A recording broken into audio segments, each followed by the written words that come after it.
ধরুন আপনি রাত্রিরে ঘুমাচ্ছেন, ঘুমের মধ্যে কিংবা অবচেতন মনে আপনি বুঝতে পারলেন আপনার কানের কাছে কেউ এসে ফিস ফিস করে কথা বলছে।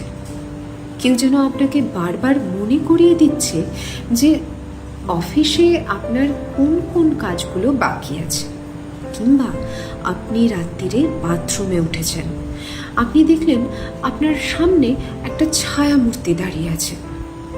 সে আপনাকে বলে দিচ্ছে কালকে অফিসে গিয়ে কোন কাজগুলো তাড়াতাড়ি সারতে হবে। কেমন লাগবে বলুন তো? আমার তো খুব ভয় লাগবে, অজ্ঞান টজ্ঞানও হয়ে যেতে পারি, বলা যায় না, কারণ ভূত তো আমরা কেউ সামনে থেকে দেখিনি।